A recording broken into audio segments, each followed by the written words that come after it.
Good evening, everyone, and welcome to the Brian Crombie Radio Hour on Saga 960. My guest tonight is Karla Gillis. She is a health and lifestyle editor of Holler Magazine. She's a personal trainer. She's a nutrition, mindset, lifestyle coach. She's the CEO of KG Lifestyle. And she's been someone I've been following off and on for a couple of years now because she's really got a very inspirational, compelling personal story, as well as what she tries to do in business. And I think that we're going to have a lot to learn today about Karla, about her personal transformation, about some of the challenges that she's gone through in life, what got her through those challenges, and what she's trying to do today to improve everyone's health and nutrition. Karla Gillis, welcome to the show. Thank you, Brian. So you're in Halifax right now, but you used to be in Toronto, and you run a personal training, nutrition, and mindset and lifestyle coach, like training, nutrition, mindset, lifestyle. Yeah. Why all of the above? It is. Well, I realized through my own struggles in the health and wellness industry that there was a lot of missing links, and that was kind of the mind and the soul. The body was kind of what people were trying to fix instead of all three elements that make us who we are and a human. So I wanted to incorporate that. Was so important to me because through my own struggles, that's kind of where I had found my strength, and it wasn't just through dieting and exercise. There was so much more to us as humans than we know and we see. And so I wanted to make sure that I included all elements of that. So that's where the mind, body, soul came into play. Okay. Well, Karla, that's, really interesting. And I've seen some pictures that you posted on social media of sort of you before and after a diet fitness transformation, I guess. But it sounds like there is a lot more a transformation that you went through. Can you tell us a little bit about, you're sort of suggesting there were some big challenges. Tell me a little bit about, if you don't mind, if you're comfortable with it. No, I actually love sharing my story because I feel like when we share our stories, it kind of gives other people hope and then they can obviously overcome it too if someone else has. Yeah. So it's inspiring to hear where somebody else had a setback and they made it their comeback. So basically, I was a wonderful child, grew up with an amazing family. And for some reason, when I moved away from Cape Breton Island, I was living I had horses, and I was just that perfect student. And I lived in the country with my family, and I moved to the city of Halifax and kind of just got lost. I had never experienced really city living before that. And so when I had got into just that whole energy, I just got taken into the party lifestyle and ended up becoming an addict. And that went on for about 5 years. And so I hit my rock bottom, and I asked my parents for help to get me out of there, which they did. And then it started a lot of work. I became very spiritual during that journey because I had kind of tried to quit myself previous times, many times before that, and just couldn't seem to do it. The addiction had become much stronger than me. And so then I prayed and I asked for guidance, for help, for strength to overcome this and to get through it. And I woke up one day, and after this downfall had happened, and I had some sort of strength that came from a higher source. I can't really describe it. It was just a desire to follow through, and I did just that. And so that was kind of the end and the beginning.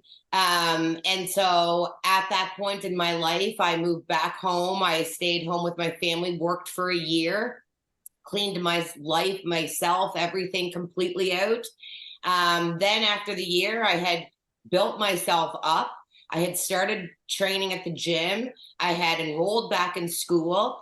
I had become an executive assistant and put my heart and soul into it. So they hired me, the school that I was actually working for. And then I started competing in the fitness industry. Kind of crazy how I found the gym. It was all very divine. It was a snowstorm, and I wasn't even familiar with the area, and the buses had shut down, the cabs were off the road, and I had finished school that day, and I didn't know how I was going to get home. So the gym was open and I walked in and I thought I'll kill some time here till I can get a ride home or find a way home, and ended up talking to a personal trainer, and the rest is history. I started competing and I placed 7th in Canada. I went to nationals, and then I quickly realized that I was kind of going down another kind of addiction road. Not a bad addiction, but it can turn that way. In the fitness industry is very touch and go. So it can make you almost take you a little further from yourself than just being, say, healthy. You get very driven by competition. And so a lot of those women do steroids, and I wasn't willing to go there. So I realized quickly my competition days were coming to a close because it wasn't aligning with who I was becoming. And so as I let that go, I started to desire to help others, because back when I had kind of got myself out of that state that I had been in, and received divine guidance for that, I had promised myself that one day I was going to help other people, and kind of pay it forward.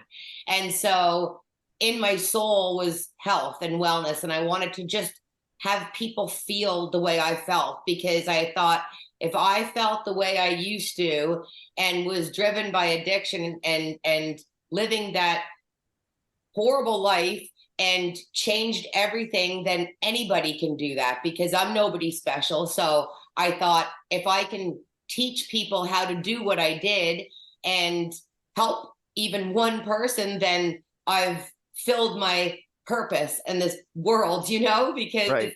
we all, I think, have a place where we thrive in life. And sometimes it's through our setbacks that are actually setting up our greatest comeback. And so I believe that's what happened with me. And I then threw myself into the industry. I had no idea what I was going to do in that space. So I was working as an executive assistant, and I had ended up leaving my job and decided to move to Toronto. I was actually living in Edmonton, working for an oil and engineering company at this time. And then I said to myself, I just didn't feel like I was fulfilling my place in this planet. And it felt like something was so missing. And I was just kind of going through the life on autopilot, going to work every day, going to the gym, coming home. And it just felt like everything was just missing. So I decided one day to do what I love. I knew that it was health, wellness, nutrition, and fashion. Those were the things that really sparked interest in me and made me excited about. So I thought, I'm going to find something in that realm. And I threw it out into the universe. I started to pack up my things and make the choice to move to Toronto. No, I didn't know anybody. I didn't know where I was going to work, where I was going to live. I just thought it'll all come into fruition as I keep taking action. And it did. And it worked out. So, yeah, I ended up driving with my mom, flew out to Edmonton. We drove all the way to Toronto. I got into Toronto and I ended up meeting just so many wonderful people. And I was invited to a lot of events and just did a lot of networking and put myself out there. And I was at a fashion show one night and invited to the after party, and it was kind of a VIP event. So there was not everybody was invited to it. So there was a lot of really incredible designers and people and powerful people that in the industry. So as I was sitting there, I was approached by a man, and he was the creator, owner of Holler magazine. At that time, it was just in the baby beginning stages, and he had himself and one other team member. So he approached me, and some reason just said that he was drawn to me. And he said I had something that he couldn't describe. So he was interested to get to know me. So we started to talk, and he told me about the magazine, and he said, I have a magazine that I'm actually creating, and I'm looking to hire a team. And he said it's going to be fashion, health, nutrition, wellness, politics, culture. And I'm like, This is me. I was like, oh my God, I found my place. So that was kind of the beginning of it all for me. I started working with the magazine, and that gave me the confidence to really catapult my business and focus on those two things, because now I had a focus. I knew what I was doing. And so then I just worked my little butt off to develop those two careers. And to this day, it's done so wonders for me, and it's just kept on flourishing, and I'm so grateful, which led me to writing my book.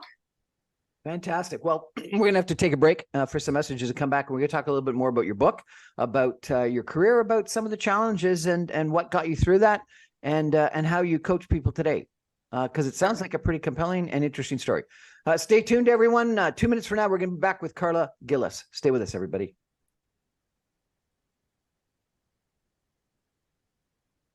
Welcome back, everyone, to the Brian Crombie Radio Hour on Saga 960. My guest tonight is Karla Gillis. She is a health and lifestyle expert. She's the editor of Holder magazine. She's gone through really quite a interesting and compelling story, and it's really kind of, I think, instructive to a lot of us that are worried about people that we know that have gone through addiction or other challenges and want to, change their life. And Karla, it's interesting because I knew that you had this sizable, weight loss and fitness issue. I didn't realize that you had gone through this major change with your personal life as well. Tell me a little bit about, if you could, what got you through the addiction? Did you go to rehab? Was it just moving home with your parents? What was it that solved that problem for you, if you could? So it was, first of all, desire. I really didn't want to be there. It was kind of just all fun and games when you're young and you're 18, 19, moving to the city, and then you try drugs, and then the drugs get a hold of you. So I had always kind of known in my heart that it wasn't for me what I was doing, but anybody that's done drugs knows they can be very addicting, and same as food or anything else that we end up having issues with, alcohol, all of those things. And so I had a burning desire, first of all, to try to get sober, and a family that was very, very supportive. And that's basically what got me through. I had a vision. Once I got clean, and it took a couple of months for me to be able to think clearly again, I had this vision. I didn't know exactly how it looked, but I felt like I was supposed to use my setback to help others. And so I just had no idea how that was going to look. Where did this vision come from? Was it AA? Was it a coach? Was it an addiction person? No, Was not it a soul. What? You know what? I truly believe, I'm very spiritual, and I truly believe I asked for healing. And I believe that I got it. And I think that is something within. It's a higher source. It's a divine power. It's that voice that you hear that you don't listen to that says, don't do this, or you should do that. Can someone help someone going through that situation? Or does it have to, in the end, be you? Does it have to come from the person? If you've got a relative, a friend, an associate that is addicted in that party scene, which, I frankly, I think a lot of people would take a look at the party scene and see it as attractive. And, Yes. I don't know whether this picture that you sent me is of you at that time, but that is, you look happy and you're partying. Yeah, drunk and probably high and eating crap all the time, because when you go home and you're drinking, if you're not doing drugs, then you're going to eat junk and all this. Your life just becomes pretty much a disaster. And so, okay, so if you see someone in that kind of a situation, yeah, can it come from someone else, or does it have to come 100%? You think about AA's got this, sponsors. Can sponsors help? Can a coach help, or does it have to come from you? So it both. So first of all, you can't help somebody that doesn't want to be helped. And so the person, first of all, has to want to help and have the desire to change. That just is the first ingredient that is needed to have lasting change. Then you do need coaches. I personally think that I'm a different case. I don't know why that is. To this day, I just am so grateful for that gift that I was given. I believe that I prayed for, and I was just given a feeling inside.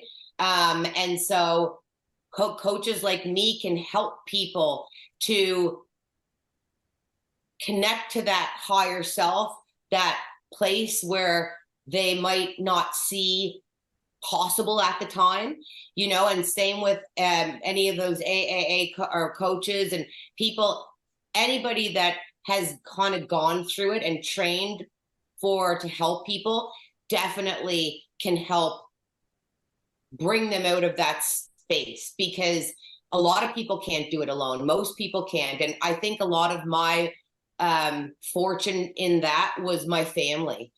They were very understanding. They were so patient. They helped me with everything. They kept my spirits high, and so that's a big thing. So if you're all alone doing that, that would be really hard. Right. So somebody that doesn't have a family that's there to support them and lift their spirits and keep them in that space, then you would definitely need a coach. And I actually do coach people through that space. Yeah. But it sounds like in addition to that family and that year that you took off at home, fitness ended up being, you said it's almost became a replacement addiction for a while, but finding something else to do that was really, all encompassing, and something that was driving you for achievement, and for bettering you, albeit bettering your body, not necessarily everything else at the time, ended up being critically important. So is it important to find something else? Yes, 100%. So you have to put something into your life. You do have to replace what you were doing that was taking your focus, and have a new set point, a new intention, a new focus, and a vision of who that person is you're trying to become. Because if you can't see her, you can't get there, so you have to hold that vision of just being your healthiest self. And what happens when you do like little bits each day, nothing extreme, just extremely consistent with small changes each day, you become a new person. And the health, the fitness for me was a savior, because what exercise does and clean eating is it cleans the vessel. So you can receive divine guidance, you can receive clarity, you can receive new energy, endorphins.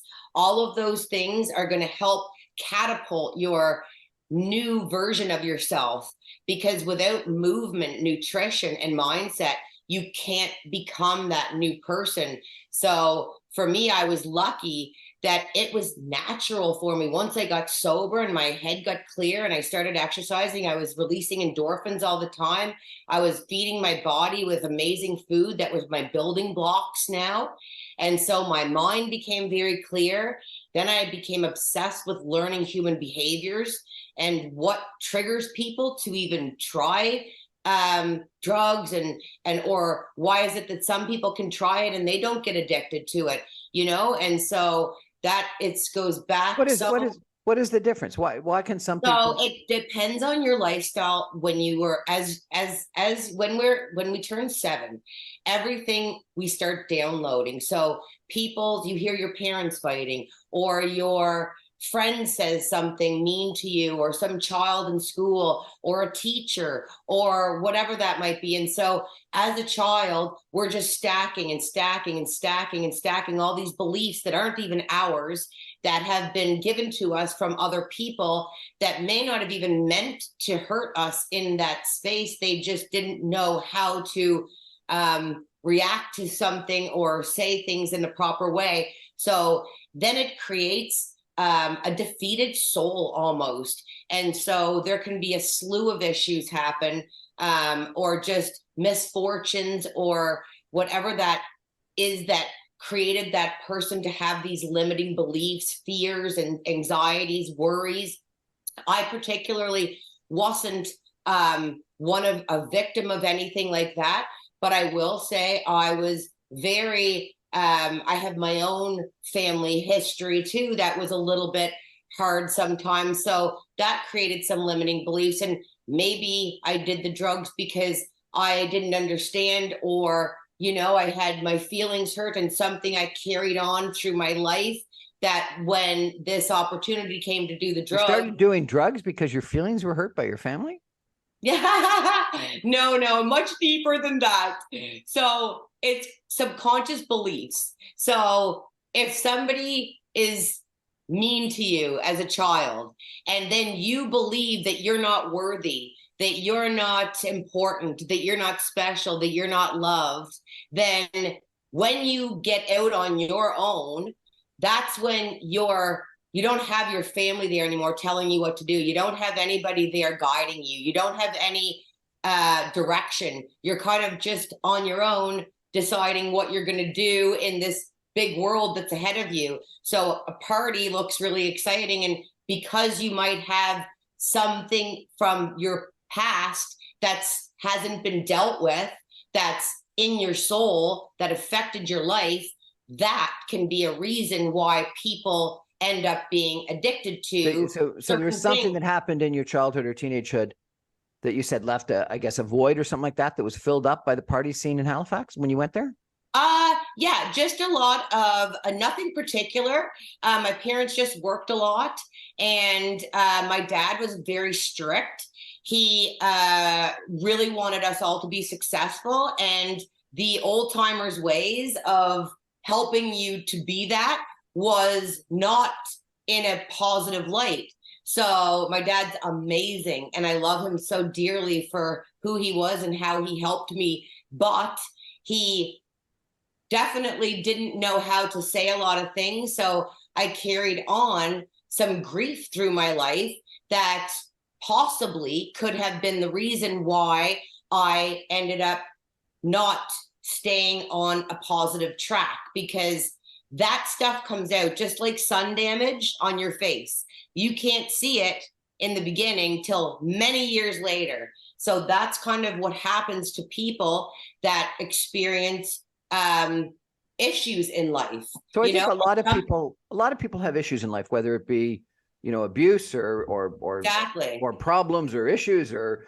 resentment or strict parents or, whoever it is. And lots, I think frankly, all of us probably have issues 100%. In life. There's not many people that don't have any issues in life. And lots of people get drowned by the party scene or get attracted by the party scene. There's just no question. And drugs and alcohol are prevalent. And your sort of every dad's worst nightmare is that, beautiful young lady goes to the big city and all of a sudden gets into the party scene and becomes an addict. And whatever else happens that would scare any dad. But you got out of it.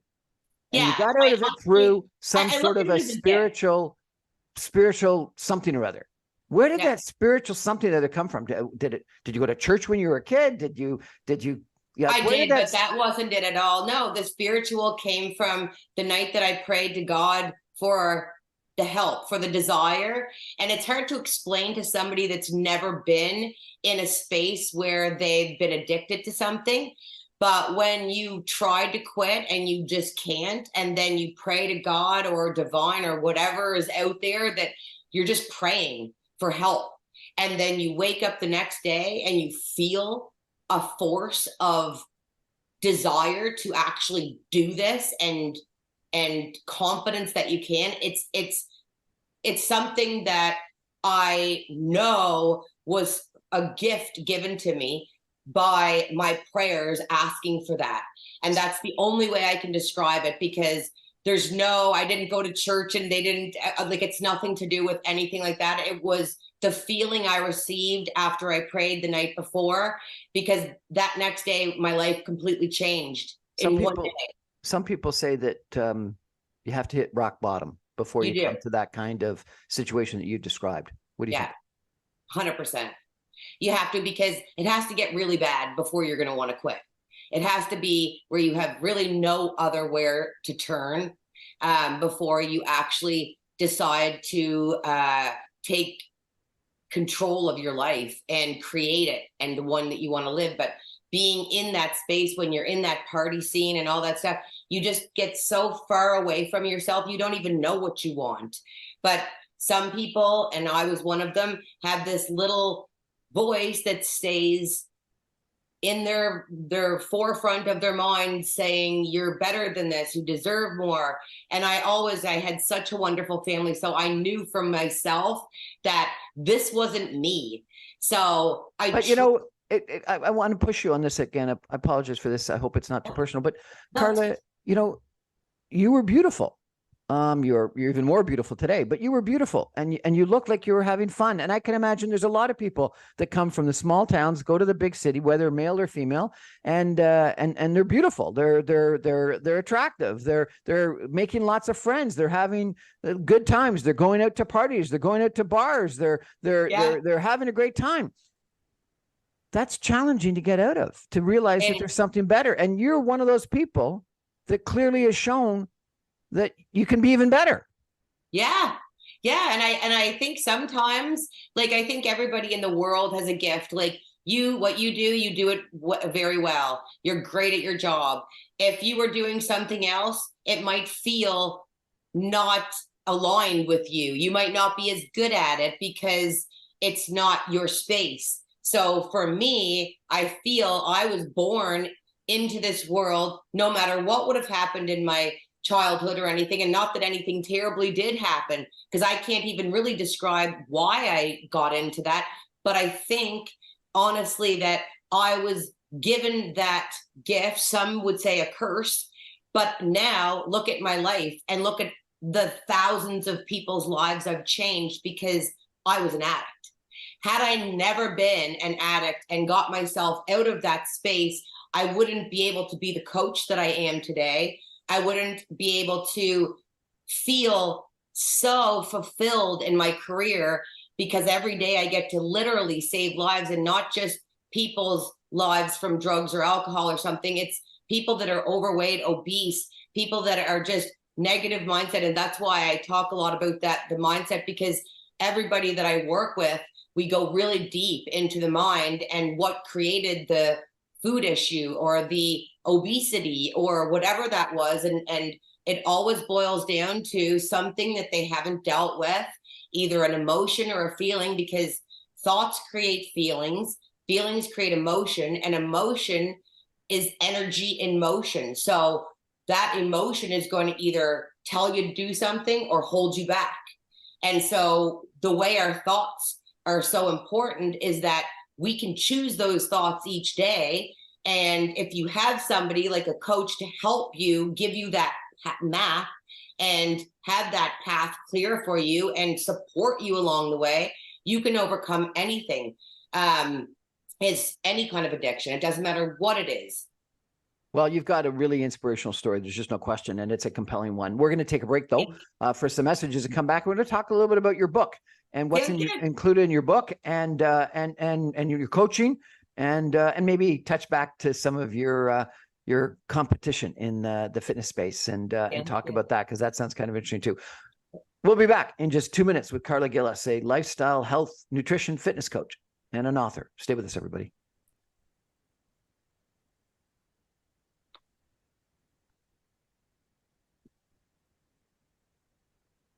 Welcome back, everyone, to the Brian Crombie Radio Hour on Saga 960. I'm really enjoying chatting tonight with Karla Gillis. She is someone who I've followed on social media. I'm not sure if we've actually ever met, but we've been at some of the same events and parties in the past. But Karla has had this very inspirational life because it went through some big challenges, as we've talked about. And she, as she described, hit rock bottom in the party scene in Halifax with drugs and alcohol. And I guess weight to a certain extent, even though you were still gorgeous. And you figured out a way to get out of that because you had this spiritual experience. You didn't go to rehab. You went home with your parents for a year, got a job, and started working out, and fitness then became something that changed you, and you started coaching, and then you've written a book. And so I got to ask you, what was it like writing a book? And that must have been a little bit challenging and exciting. And now you published it. Yeah, it was. It's funny. It was in the making for years, and especially when COVID hit, we all had to like kind of reinvent ourselves in our careers, because at that time I was doing a lot of in-person training.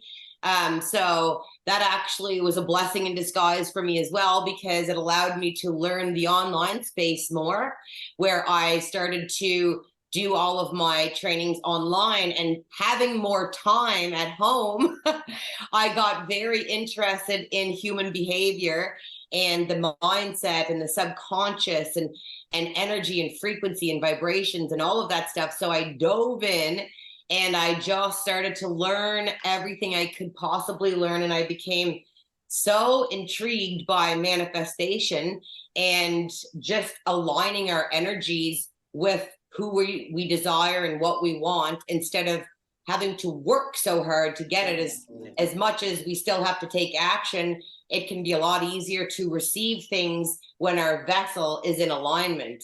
And there's just so many aspects to us that can throw us off.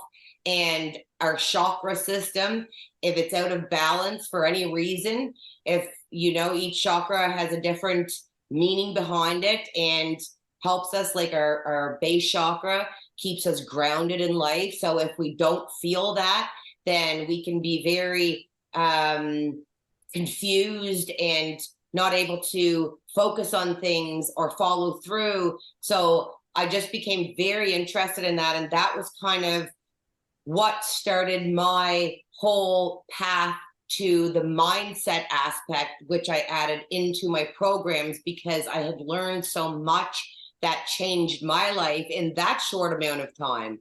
And I don't know if anybody's familiar, I'm sure, with The Secret. And that was very interesting to me. So I started to read that book, and I got very interested in that whole story. But there was a lot of missing links with that, I found. So I just kind of kept doing my own work, teaching what I had learned. And then I would write every single day. I have journals about a stack like this of just writings. And it was kind of divinely guided, because I didn't even know I was journaling, and just gratitude and just planning my future and writing it all down, because our word is our wand. And our word is our wand. Our word is our wand. So what you say, you become. If you say I am, whatever you put after those words become your reality. So I get a lot of people, I'm lazy, I'm too tired, I'm this, I'm that. Well, you just set that new point for yourself. So if you say I am, those are the two most powerful words. And I learned all of these things. And so I started to retrain myself to talk totally different, think totally different. And then, man, things started showing up in my life. And that's not like you get a vehicle in your driveway when you wake up in the morning, that kind of thing. It was opportunities would come. People would come into your life that had a resource that you needed to get you to the next level. Or a trip would be put in my lap from somebody that was going to fly me to do an interview with them that came out of nowhere. Like, just crazy opportunities will come in when you're balanced and you've got your energy aligned and you're not resisting things, So, and it's hard to get in that space, because you have to quiet the mindless chatter that's constantly going on in all of our minds. So you really believe this secret thing, manifestation, affirmations, that you say what you want to achieve or who you want to be, and it works. You believe that. You talk it into existence. And you talk it into existence. You talk it into existence. You can talk to health. So what a lot of people will wake up and every day, and they'll say, oh, I'm so tired. So can I talk myself into being thin? Yes, you can. But so here's what happens. You talk yourself into the feeling of that person that you're trying to become, but then you've got to take the action. So the mindset is the positive talk to yourself, like, I can do this. I am making the rest of my life the best of my life. I'm going to be healthier than I've ever been. I'm going to challenge myself to the next 6 months. So these are the conversations you're going to have, instead of, I don't have energy, I'm too tired, I hate healthy food, da da da da da. So you've got to change the internal dialogue, and you've got to word learn is your wand. Sorry? Your word is your wand. I love it. Your word is your wand. And so when people start, then their energy elevates. And so then you become on a higher frequency. And just as a radio station, you tune into, if I was on Saga 360 and I went to Saga 361, which one's going to be more tuned in? The one that's your station, right? So if you're on a radio station and you're not on the exact station, it sounds foggy and fuzzy, and it's got a little bit of, you can't hear it right because it's not aligned. It's not tuned into that station. You're a couple of dials off. Do you know what I mean? I know what you mean. Can you read something from our book? Give us a sense of what's I sure can. So it's called Secrets of the Self, and it is how to align, create, attract, and manifest your most abundant life. And it's a 5-minute gratitude goals and I get to's manifestation magic, the great and full soul workbook. So it's going to guide you, first of all, with all the tools that you need. And then it gives you all the work to do. So it's not just a book to read. This is an actual workbook so that you start aligning and manifesting what you want in your life. So to manifest anything in our lives, we must first prepare our vessel to attract and receive the blessings and gifts our hearts so desire. This book will help you open the door to the golden rivers of abundance and blessings to flow into your life in all forms, spiritual, mental, physical, and material, when done consistently. In this workbook, I provide you with a different perspective on everyday gratitude and to-do lists. As most of us live busy lives, it can be easy to get caught up in the chaos of everyday tasks, the to-dos, the to-bes, and the to-sees, and become overwhelmed sometimes. This is your 5-minute getaway to give yourself a moment of joy, creating a flow of good, positive energy first thing in the morning and just before you go to bed, when your brain is in theta, brain state wave, and that is when the subconscious is leading the way and downloading everything. This is the best time to imprint the subconscious with new thoughts, feelings, ideas, emotions, visualizations, as they all hold vibrations and energy that bring back to us the things that align and vibrate at that same frequency. Abundance in all forms: health, success, money, love, relationships, and true joy within. So it's basically preparing your vessel, as we are a vessel.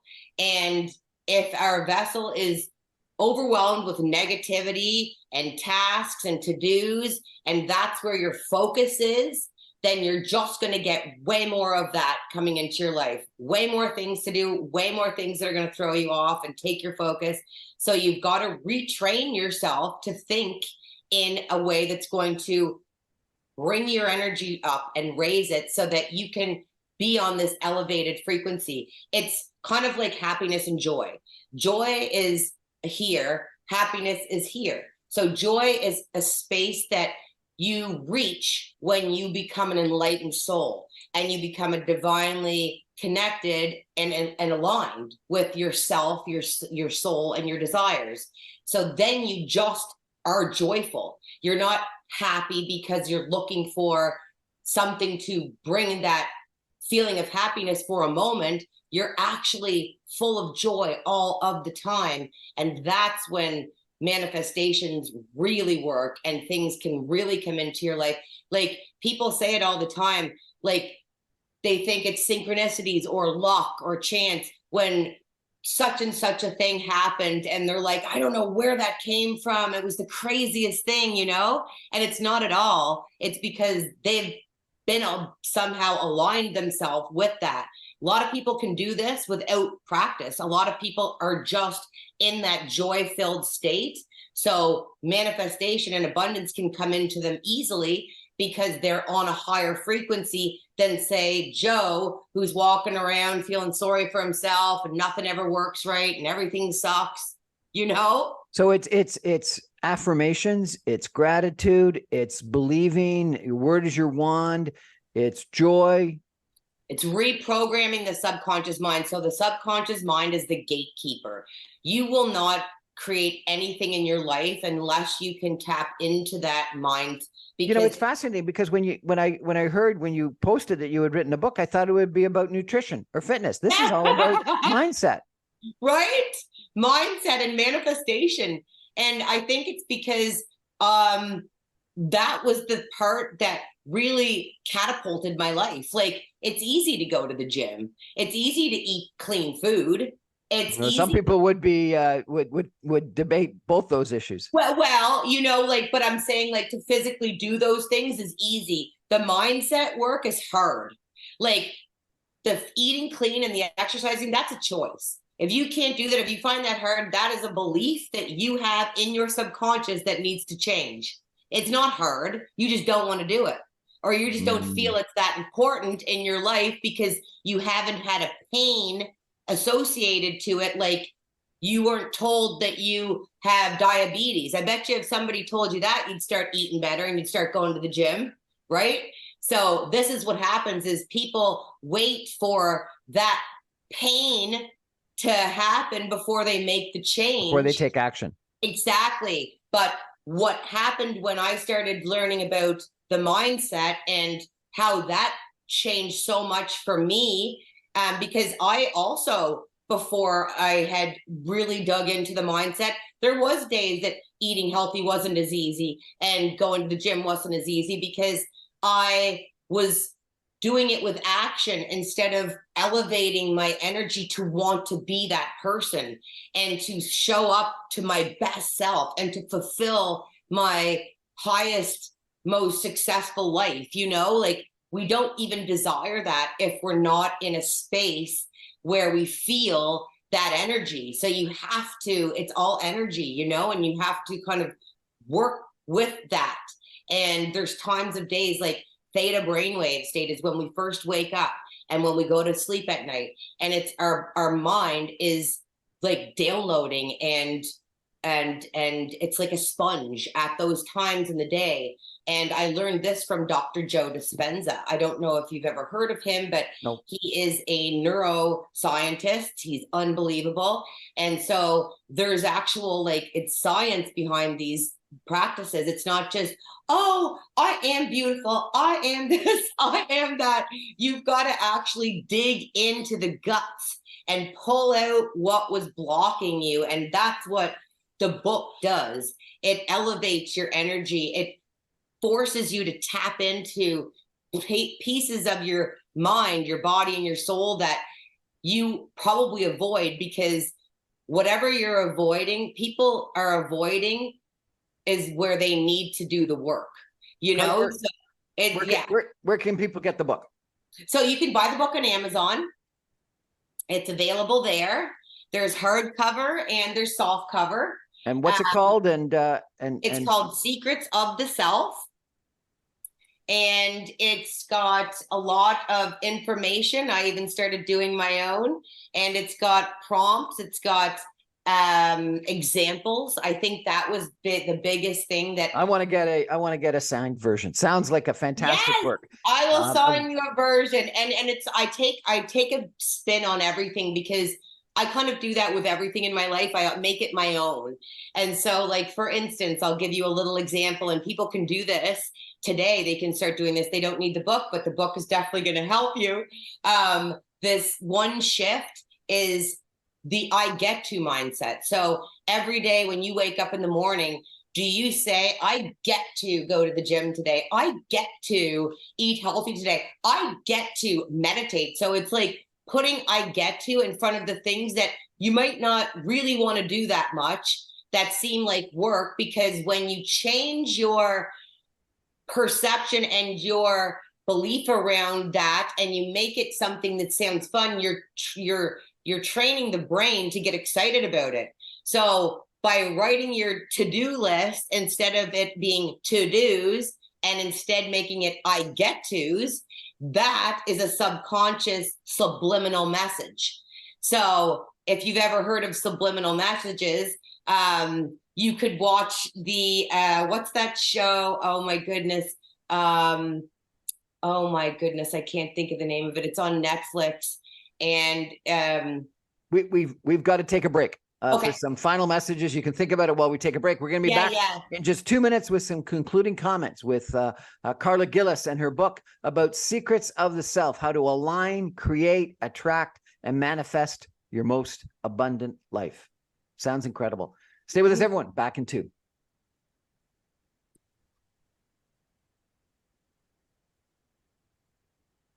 Welcome back, everyone, to the Brian Crombie Radio Hour on Saga 960. I had a really interesting chat today with Karla Gillis. She is a lifestyle coach, a health coach, a fitness coach, a mindset coach. She's an author. She was a fitness bikini model contestant, and she told us a story about going through a really tough time and addicted to drugs and alcohol and partying, and how she had a spiritual experience to get out of that, and how she got clean and how it changed her life. So really quite an inspirational story. Karla, what do you want to leave us with today? So I would leave you with a few little things that really changed my life. And I live by these rules, and that mindset is everything. Everything that you want is one mindset shift away. And manifestation is not trying to control the universe. It's aligning with its energy. That's it. And for the nutrition side of it, I know a lot of people struggle with how much protein they should be eating for their body. So you want to do 2 grams of protein per kilogram of your body weight.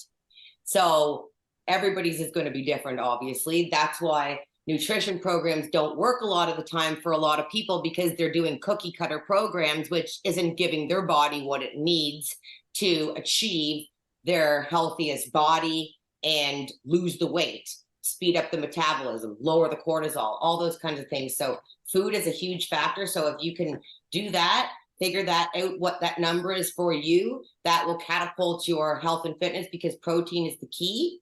1 ounce of water per kilogram of body weight.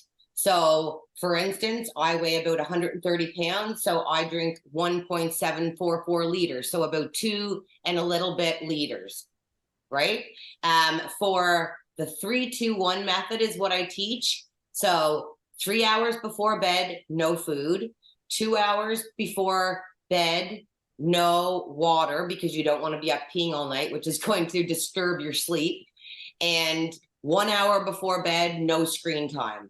So you want to give your mind, because at that time of the evening, the subconscious mind is downloading information. So if you're just scrolling on your phone, then you're downloading.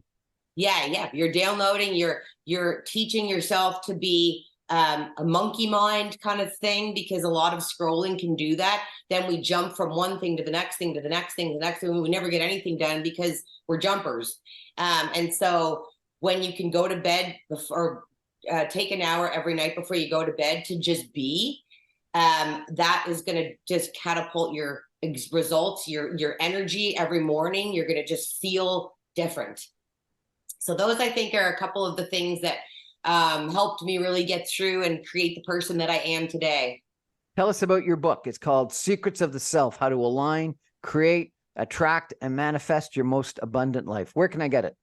You can get it on Amazon. Well, it's been a really inspirational chat with you today. I really appreciate you joining us. Thank you so much, Karla. You are one of those amazing people that has gone through some big challenges. And a lot of people would give into those challenges and give up. And they'd be one of the statistics of people that have not lived up to their life and their opportunities and their the bucket list that you talk about that's in your book, the opportunities that they have, the achievement that they could reach for, and you've done that. Yeah. And that's something, the reason why I created the reverse bucket list is because we all have bucket lists, but have you ever made a reverse bucket list of all the wonderful things you've done, accomplished, achieved, been, seen, like from just trips that you went on, places that you've been, people you might have helped along your way, anything. And I have my this in my book because I think it's really important to go over and remember our achievements, even if they seemed small. When you start writing them out, you remember, you're like, geez, I did that, or I did this, and I did that. And oh my gosh, I'm proud of myself. And what it does is it just raises your energy levels so that you feel on a higher frequency. You feel proud. You're like, huh. And it kind of inspires you to want to do more of those things that are going to make you feel those feelings and emotions again. Karla Gillis. Emotions. We're all after. We just want to feel good. Karla Gillis, thank you so much for joining us. Thank you for having me, Brian. That's our show for tonight, everybody. Thank you for joining us. I remind you, I'm on every Monday through Friday at 6 o'clock on 960 AM. You can get all my podcasts and websites and interesting interviews like we had tonight with Karla on my website, briancrombie.com. Good night, everybody.